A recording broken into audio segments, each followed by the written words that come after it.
Right, I've failed the first resilience test because I put my back out on the weekend. So I'm currently heavily strapped up. And so if you see me walking funny, my physical health is affected. So we might lose sight of that. A lot of us are farmers and we're key workers.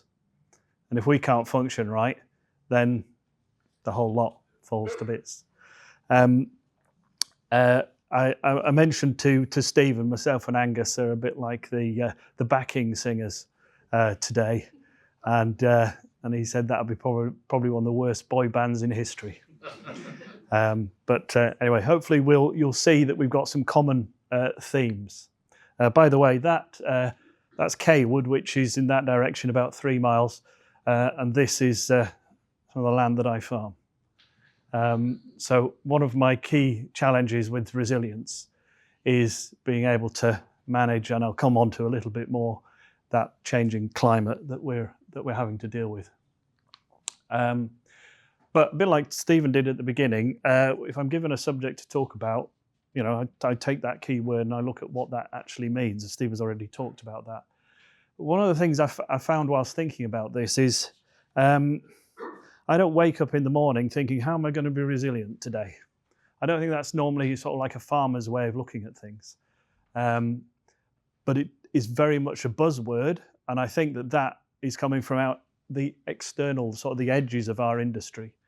The long and the short of it is everybody needs us to be resilient. I don't think there's any doubt in that. Again, Stephen's already touched on some of the key sort of challenges that we face, so I'm not going to delve into that particularly.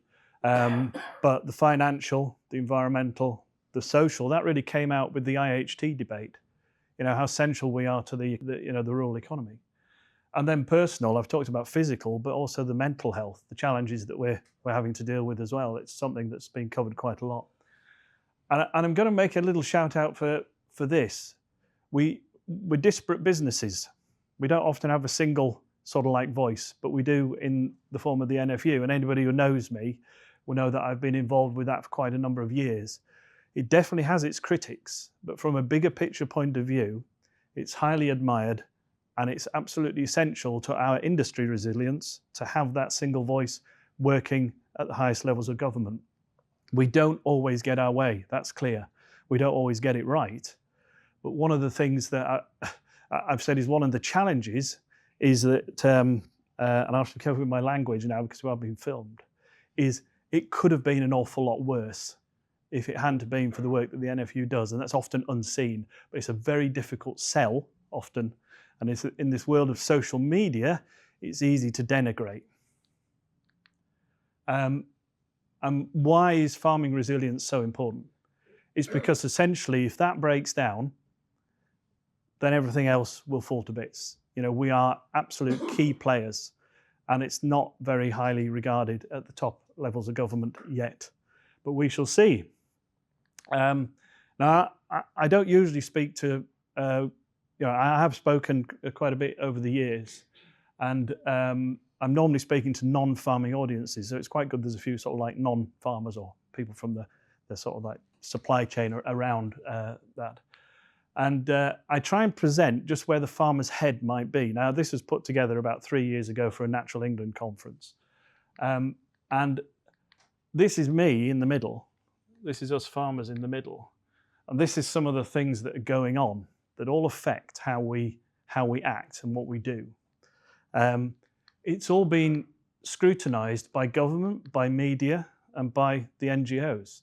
So there's a lot of pressure on how we perform and what we do. We've then got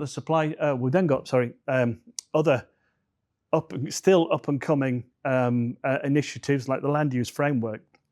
It's completely the wrong way around, in my opinion. None of this should be happening until that bit was sorted out, but it's coming afterwards. So it's going to be very interesting. And I think one of the reasons why there's been such a delay in the land use framework is that they're starting to realise that maybe we should have done this first to see what capacity we had in the landscape to deliver what we can deliver before we came up with lots of targets, a lot of them enshrined in law now under the Environment Act, with the OEP putting pressure on government to make sure that they deliver on those. the supply chain as well. Now that's very much a two-way process, and it's nice to see it starting to become more of a two-way process. And it isn't just about pressure on farms to adapt. And then this is the unusual one. This is the consumer behaviour, what they actually do when they're buying. You know, we all hope that Angus's wheat, and where's Angus gone? It's disappeared. It was at the back. That Angus's wheat becomes the default, because if you really want to shift that focus on a more positive view of farming, everybody needs to buy Angus's wheat. But unfortunately, that isn't how the consumer behaves. You know, I grow wheat for Warburtons, and they want a single variety. So that sort of shoehorns me in a particular direction. We've got to be changing that narrative. And ultimately, this is what we're trying to get to. But in amongst all this, the bit that's often missing is the food side of the equation. So how do we balance all those multiple asks that we're placing on farmers whilst they're trying to run a business producing food? There's a bit of repetition again here. All those challenges that we face, farmers will be well familiar with that. This came from the Dimbleby report. You often hear that we produce 60% of the food in the UK that we consume, and the rest is the imported. But an interesting way to think of it, of that 60%, how much of it relies on imports from abroad? It's actually probably considerably less than 60% that we produce here in the UK, because we're so reliant on imports. And it shows the vulnerability that we've got. And speaking of vulnerability, sea level rises.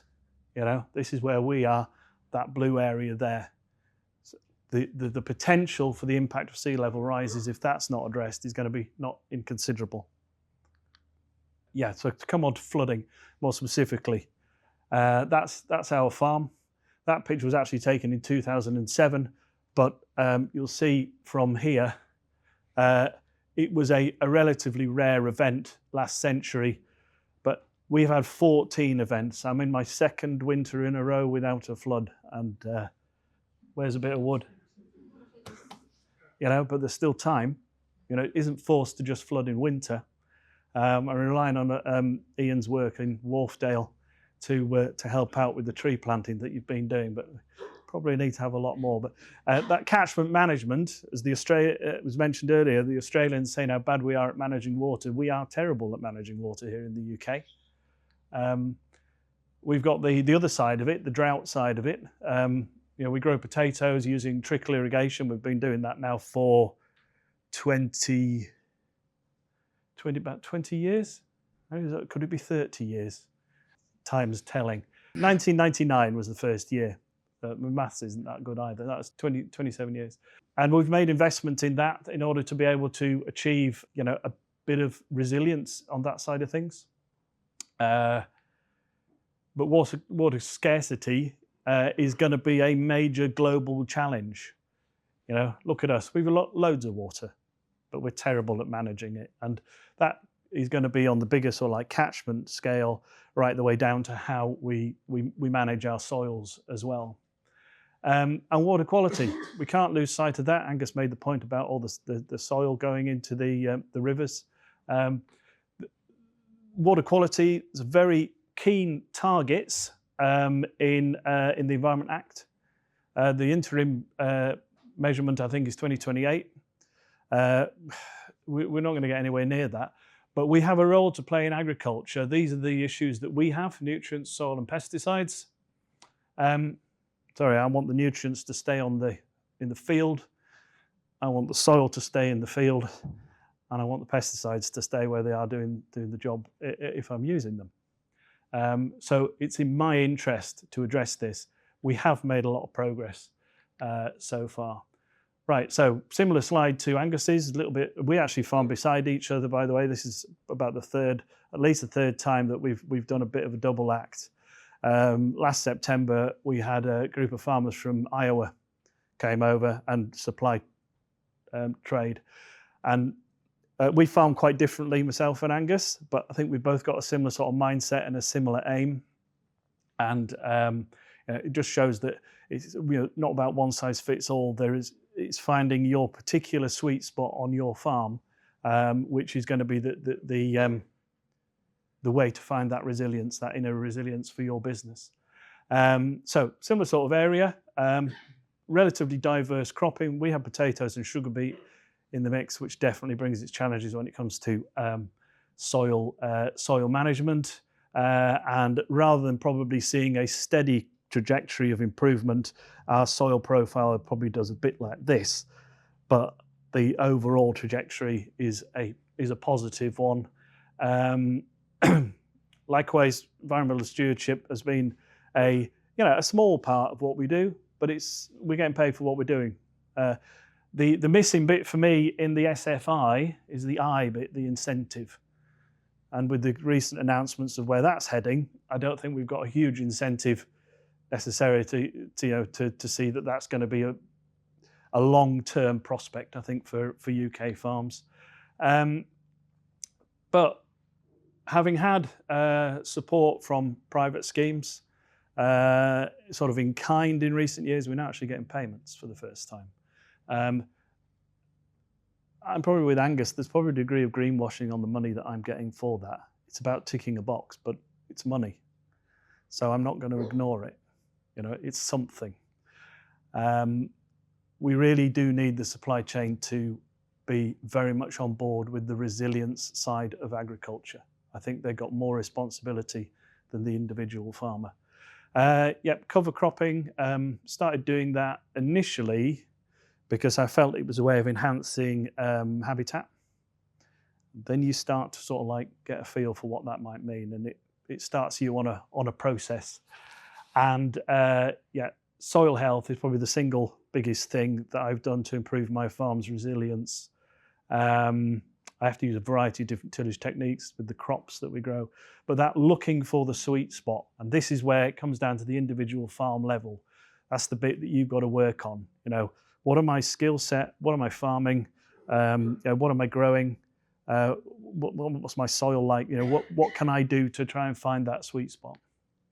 But talking to non-farmers, that first slide is a farmer's slide. This is a more sort of non-farmer's slide. So this try and puts it in perspective what we're actually achieving on farm. Very poor diet, for a start, which I think we mustn't lose sight of. And Stephen, you mentioned Tim Lang, huge amount of time for that fella, and I'll be quoting him a bit later. Because as a rule, we're not necessarily growing the right stuff on our farms either. We've been led down a path for obvious reasons, economic, convenience, soil type, the structures, the other industries that rely on us. But still, it's a starting point. Enough calories off our farm to sustain over 12,000 people for a year. That's the town of Selby. But underpinning that huge retail value. I mean, this is farming economics sort of really shining a light on that tiny little fraction, that 10% that is agriculture. I don't need a lot of that for my farm's resilience to be massively improved. And then this unquantifiable bit. When the Health and Harmony paper came out in 2017, post-Brexit, and the concept of payment for public goods was put forward, I immediately thought, thank God, finally, we're going to have proper metrics to get that ancillary work that farmers do valued and paid for. It is a complete mess. It's been a massive disappointment how that's gone, but that's another story. We're involved, as Henny mentioned, in the baselining pilot. I've actually got a more up-to-date slide because I believe you've added some people. I've got 178. That's going to be really interesting. I think we've probably, over the years, done a lot of things to improve the situation. So I think it's going to be about very much fine-tuning. There's clearly a lot of things that I could do, and it's going, getting that understanding of where, where's going to be the sweeter spots that we can go for is going to be really interesting. And that One of the narratives that I think around this and greenhouse gas emissions is that there's different things that create greenhouse gases.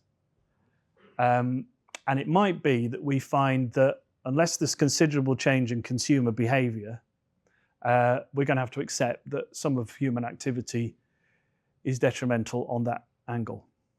But I think in itself that's a good thing, because that will focus people's minds on human behaviour and what's the most important thing.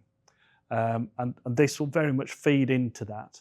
A lot of measurements that are going on. We're at the start of the second year now. So there's a series of sort of staged reviews, and it's going to be really interesting to see where sort of after year 5, that coalition of all the data from those farms, how that's going to look. And that's some of the things that will be coming my way and Angus's way when it comes to the gathering of more data. It's not the first time I've done carbon audits. I'm definitely not as far advanced as Angus will be with understanding this side of things, but I have had a dabble, and this was a few years ago, and I pulled this out because this really struck me. It was farm carbon tool cutting kit. The only change I made in the production of this was to add 0.1% increase in organic matter in the soils, and it put us from a emitter to a sequester. So such a difficult thing to measure, such a difficult thing to actually know exactly what you're going. Well, I just don't see how you necessarily would be able to know exactly where you are. But it just shows you that if you are addressing that organic matter side of the equation, then you are doing probably more good than harm. I've also been lucky enough to be involved in quite a number of research things over the years. This is the current one that's ongoing. It taps very much into what we're talking about today. But essentially, I don't know which side is best for me not to be in the way. It's looked at isolating a microbe from wheat roots on the farm. This is then, they identify which are the best strains through a series of tests, but ultimately it'll be applied as a seed dressing to the wheat crop. That microbe will then populate the soil, and it will, around the root zone, increase water holding capacity, nutrient availability from the soil. And next year we have field trials on the farm as well, which will give the sort of the on-farm results. And we're using a farm equipment conventional sort of system that we have. So watch this space on that one. Working with others has been mentioned, really important part of it. Shout out for Sustainable Landscapes that I've been involved with from the beginning. They've provided a lot of data and a lot of understanding, and they've brought cover crops onto farms that didn't used to have them. So it's been a really positive thing. Cover crop assessment, giving farmers information. That's how this year's. I don't know how we didn't win a cup. Where's he gone? This year, but yeah, that's this is the teller value of cover crops on farm. A few more photographs there, just of the assessment that was done. Catch cropping doesn't always necessarily fit, but last year it worked really well.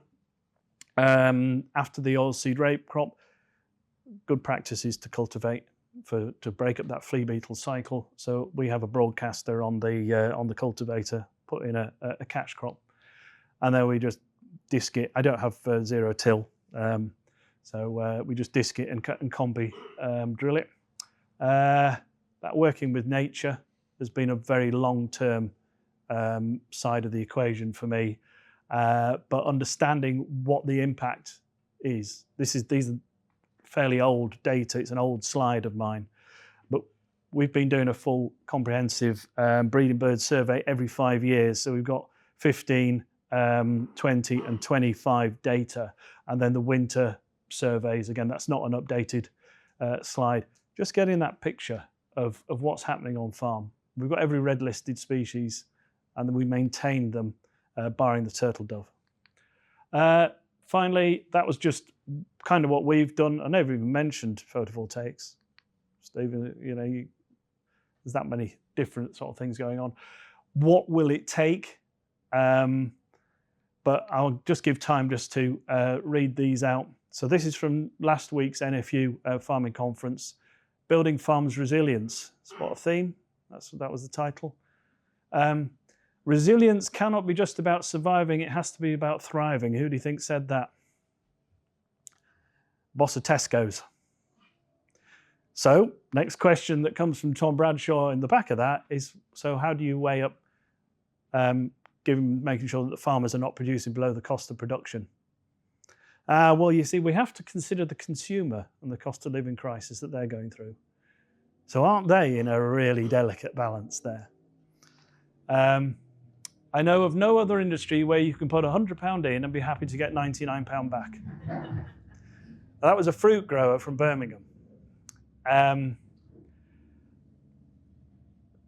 Being a bit more serious about that, and this was mentioned earlier, farmers love what they do. And I think that's been taken advantage of. At the end of the day, if it isn't making sense, we need to find a way of saying no. And not just look at the lovely sunny day. We want to be out there on a tractor. We don't want to be sat in a room listening to local farmers waffling on about stuff. But that is a weakness. That's something we've just got to be very wary of. Farming's resilience means different things to different parts of the supply chain, but it's agriculture which needs to drive the agenda. And this comes down to your marketing point. We need to be driving this somehow. That's easier to say than do. And then 2 quotes from Tim Lang. To bounce back from shock, we need plasticity. The agri-food system is not prepared for shocks. It isn't resilience. Farmers are only a part of this. Leadership and government at the highest level is lacking priority. The resilience review thing that you were talking about, whether it just gathers dust, like the Henry Dimbleby report, and probably the Minette Batters report, we shall see. But ultimately, this is just my summary, is that it's in everybody's interest that we are resilient on farm. They're all looking to us. But it's actually those around us who need to ensure that that happens. So thank you very much.